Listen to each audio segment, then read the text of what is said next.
जय श्री राम। आइए आगे सुनते हैं श्री शिव पुराण में। भगवान शिव तो अनायास ही समस्त पशुओं को बंधन से मुक्त करने में समर्थ हैं, फिर वे उन्हें बंधन में डाले रखकर क्यों दुख देते हैं।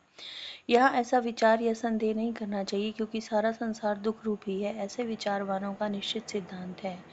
जो स्वभावतः दुख में है वह दुख रहित कैसे हो सकता है। स्वभाव में उलटफेर नहीं हो सकता। वैद्य की दवा से रोग अरोग नहीं होता, वह रोग पीड़ित मनुष्य का अपनी दवा से सुखपूर्वक उद्धार कर देता है। इसी प्रकार जो स्वभावतः मलिन और स्वभाव से ही दुखी है, उन पशुओं को अपनी आज्ञा रूपी औषधि देकर शिव दुख से छुड़ा देते हैं। रोग होने में वैद्य कारण नहीं है, परंतु संसार की उत्पत्ति में शिव कारण है। अतः रोग और वैद्य के दृष्टांत से शिव और संसार के दृष्टांत में समानता नहीं है, इसलिए इसके द्वारा शिव पर दोषारोपण नहीं किया जा सकता। जब दुख स्वभाव सिद्ध है, तब शिव उसके कारण कैसे हो सकते हैं। जीवों में जो स्वाभाविक मल है वह उन्हें संसार के चक्र में डालता है। संसार का कारणभूत जो अचेतन माया है, वह शिव का सानिध्य प्राप्त किए बिना स्वयं चेष्टाशील नहीं हो सकता। जैसे चुंबक मणि लोहे का सानिध्य पाकर ही उपकारक होता है, लोहे को खींचता है, उसी प्रकार शिव भी जड़ माया आदि का सानिध्य पाकर ही उसके उपकारक होते हैं, उसे सचेष्ट बनाते हैं। उनके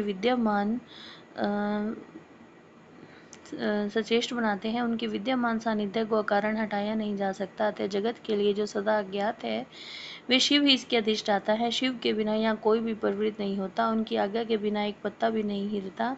उनसे प्रेरित होकर ही ये सारा जगत विभिन्न प्रकार की चेष्टाएं करता है, तथापि वे शिव कभी मोहित नहीं होते। उनकी आज्ञा रूपिणी जो शक्ति है, वही सबका नियंत्रण करती है, उसका सब और मुख है। उसी ने सदा इस संपूर्ण दृश्य प्रपंच का विस्तार किया है, तथापि उसके दोष से शिव दूषित नहीं होते।